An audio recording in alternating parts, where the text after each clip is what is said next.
ये किस्सा है ज़ौक़ और शौक़ पैदा करने का। जब हम रब को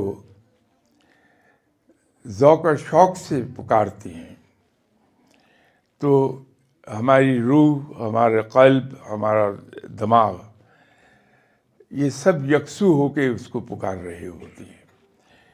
लेकिन अगर सिर्फ उसको ड्यूटी समझ के हम करते हैं तो वो अल्फाज का घोर धंधा रह जाता है, उसमें रूह उससे निकल जाती है।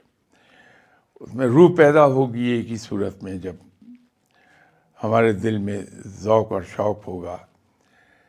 और ज़ौक़ और शौक़ पैदा होने के लिए ज़रूरत है एक बात की कि हम शुक्रगुज़ारी में चले जाएं रब ताला की।